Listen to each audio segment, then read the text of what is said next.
the unseen world of running a product-driven brand, that is fulfillment. Here at Industry Threadworks, we've got a pretty streamlined operation ourselves. And here are some tips to help you with your own fulfillment needs. And just like that, this package is right up the door. Voila. Okay, so now your business is up and running. You're making sales, you're marketing, you're taking pictures, you're on Instagram, maybe even TikTok. It's all fun and games, right?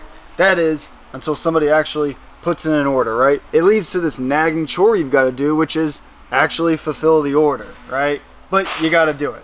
So somebody puts in an order and you got to fulfill it. You go out to your garage, you're dealing with these brown boxes, and there's nothing sexy about a brown box, right? It's a square, you can't it's literally just a dry brown square that holds shit. And it's not exactly the sexy image you had when you got into the apparel game. Your garage may even look something like this. It's just a bunch of product flung around, not really organized well. You know, the wife's pissed, it's taking up space. The kids are, I don't know, blowing their nose with it, wiping their ass with it. Kids do that.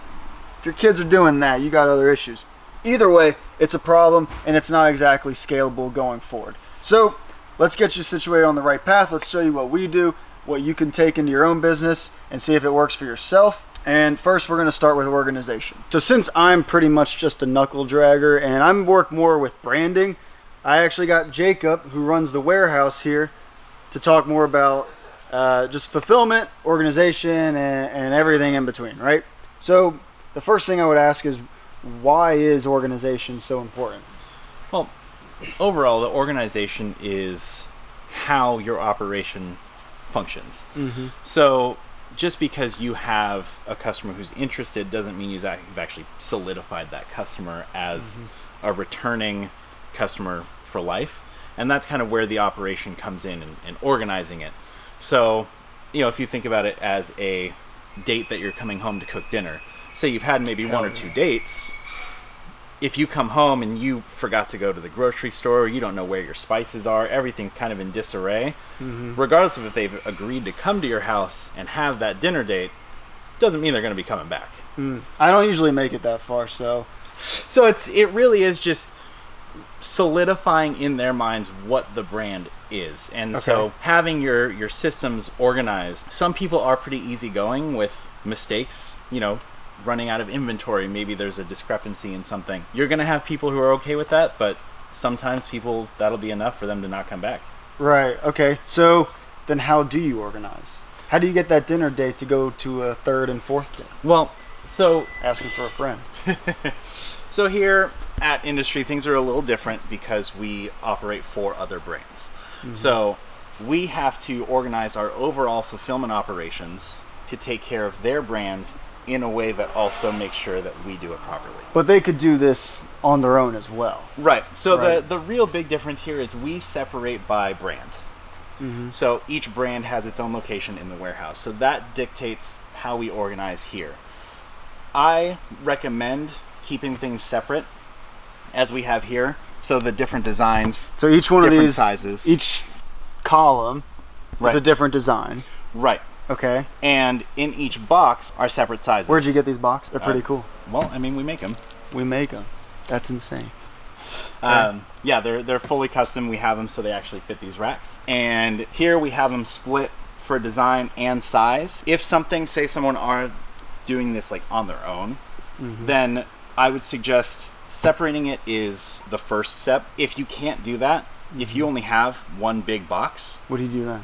As long as they're separated, even pieces like of a cardboard. divider. Yeah, just divide it up. Okay, so it's a little messier. A little messier, but when it's a smaller operation and you're the only one doing it, organized chaos still works. Right? Okay. So if you are the one in and out of there, there's a lot less going on. Once your operation grows, say you have a couple people that come in on the weekends to help you out, then you might need a little bit more separation and really kind of narrowing it down, especially as your order volume grows. Okay. So doing that, as you can see here, we label everything. So you want to make sure that the most important pieces of information are either bolded or bigger font. For us, sizing. Your sizing is a really big thing because you need to make sure that the size is correct Second to that, if there's different color variants or different names, anything like that, any describing factors that you need to be able to pull that, that's what we recommend labeling it as. Okay. Clearly, this is a little different than if you're in one box, maybe even just a piece of cardboard on top separating designs and anything. Right. It's really just everyone operates a little bit differently in this physical space, but the important part is, especially at that smaller scale, that it makes sense to you as you're getting through it. Sure. Okay. So we got an order come through. It's for the Sunga Life Jungle Camo board shorts. I actually have a pair of these. They are awesome. You should check them out. That's just a quick plug-in, whatever. So they ordered size 32. You grab it. Now what happens? Okay. So theoretically, when you come through and pick, there are a couple ways to do it, but regardless, once you have your organization set up, the next step is to actually pack your order. Right. And that's really the big thing as far as organization, is streamlining that process as well. Okay. So could you take us through it? Yeah, please. Let's walk over to the fulfillment station and I can walk you through that process. We got an actual station for it. Okay, so okay, we got our product over to the beautiful ship station, which, my God, that is gorgeous. And now we need to fulfill it. all right, so So what's next? this aspect here is, first you have to make sure your fulfillment center is actually set up to what you need it to do. So a label printer is ideal because it actually prints your labels. Otherwise, the only way to do this is to print it out on a regular printer and then tape it back. So that would be like a total time consumer. Right. Yeah. So these here, they'll actually do the labels that are self-adhesive. So all you have to do is peel it off, stick it on. A lot Perfect. easier, a lot less of a mess. So we do recommend getting a label printer depending on what your order volume is. Okay. Easy. After that, setting up your station, you want to make sure that Sharpies, pens, Post-it notes are also really helpful. Mm-hmm. Things to make notes on. When you're running a business, a lot of the times, if something happens here, you're not always going to remember what happens. Mm-hmm. So it's always good to make notes of it, adjust as you go, make And changes. I think it's important to note too that like this all seems pretty obvious, which it kind of is, right? Have a table, have pen and paper. But I've also done fulfillment before for smaller brands back in the day, and it would literally just be me on like, they're like, I don't have a fulfillment station. I would be on the living room floor and they'd be like, oh yeah, pen's in the kitchen or something, and the whole thing was just a mess. It's not as obvious as people make it out to be, is what I'm trying to get at. Right, and it all has its place. You know, like when you're starting, you're going to have certain things that you think about and certain things you don't. If you're focused on the branding and the building the brand, this is something that theoretically falls off a little bit. Sometimes. So, we have that. Packing tape is always good to have. Some good tape. I should say, with Apparel, poly mailers, just something that's a little bit cheaper, but something that is durable. It's not going to tear or do anything on you when it's in the shipment. These are pretty much your go-to. Occasionally you'll have boxes, which you can do different sizes, different configurations, whatever it may be. But mailers for Apparel is pretty much the easiest thing that you can do. So apparel condoms. Yes. Protect it, wrap it, do your thing. So here, the system that we use is pretty over the top from your standard doing fulfillment brand who's maybe in that startup phase. Okay. ShipStation is usually the one we recommend that really communicates well with Shopify to just do straight through shipping platform. Okay, so it plugs into your Shopify account. Right. Gotcha. So what we use and ShipStation, both of those are just apps that plug into the back end of your Shopify store. Does it cost anything? There is a monthly subscription fee for ShipStation, Okay. but they're different tiers, so it really depends on your brand growth and what you want to do with it. Right. So in this sense, if we pick the order, we're ready to pack the order. Typically what will happen is you'll have a packing list, which we'll go over kind of the couple picking and packing processes, more so picking. Mm-hmm. But for packing, you'll double check the order, make sure it's what it is that you actually need. That's going to go in here. Typically, you'll have the packing list with you. Okay. The packing list is important because the packing list is going to have your customer service email. It's going to have your return address. It's going to have a lot of things that people typically check to make sure that their order's correct before they reach out. Right. Okay. So that's usually going to go in there with that. A lot of people, this is the stage where custom branding, if you want to write something on the packing list, if throw you a want sticker in. Yeah. Okay. This is kind of the stage to do that. So then pack it in there, and once you seal this up, your label, we flip it just so it's on the nice side.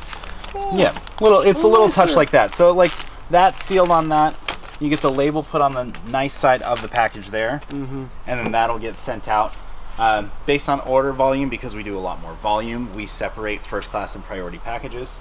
Okay. If you're on a smaller scale, the post office will do it for you, but once you get to a certain size, they send a request. They send a request. Yeah. You're doing too much business. That's a good problem to have. It is. Okay. At some point, it becomes necessary for them to think like, do I do this on my own? You know, it's a lot of time, but at the same time, they're saving money. Or do they outsource it? Do they hire somebody? What's that look like for them usually? Really, that is kind of, it's a personal choice. Sure. Right? So a lot of people like to kind of hold on to that and really keep it as a part of their brand. And when you decide that, your option is to grow your own personal infrastructure. Right. So that's hiring on a team. That's hiring someone to do your fulfillment for you. That's, on your taking on payroll. a lot more responsibility, a lot more risk, a lot more storage. but it's all yours. Right. Gotcha. And you can, if you want to have that as part of your thing, and we work with a lot of clients who do like that portion of it. The other option is you have people, especially lately, who don't want to deal with the on-hand inventory. And that's where a place like Industry comes in, where we focus on a lot of that inventory management. We focus on the physical aspect of that business in the fulfillment center. Right. The hope is that we can offer that, and you can kind of put that time into building the brand, getting your branding on point, getting your products. So it really depends on what you want your place in the business to be. I think that when you're operating, once you get to a certain point in the company and in any business, you stop doing the things that you liked doing once you move up a certain way. So the more you hand off, the less you're actually doing of the stuff you actually enjoy. Okay. So you have to kind of find that for yourself, I think. And a lot of times we get clients in here who view fulfillment as more of a headache, and they just want to focus on the creative vision. They just want to focus on what the brand is. Right, so they can actually grow the brand. Right. So that there are more orders to fulfill, rather than spending their time packaging up stuff. Right. Yeah. And so, past that, it's really management and leadership. And there are some people who like the solo operation, who don't want to have to hire a big team. And in that case, outsourcing is the way to do it. But I think it's important for people to experience both. I think that people who go through the stage of sitting in a living room floor with pens in the kitchen, I think it takes that stage to really appreciate moving on from what that. a streamlined and efficient process actually is. Right. Okay. Well, I think, is that it? I mean, now it's pretty much ready to go out the door and you're set? Yeah, once it's in there, it's in the bag, it's good to go, and send it out. Good to go. All right, so appreciate the help. Yeah. That was a good overview of what fulfillment looks like for us here. I hope that it helps you in your fulfillment and your garage isn't overtaken by all your shit anymore. That's it. Dude, that was awesome.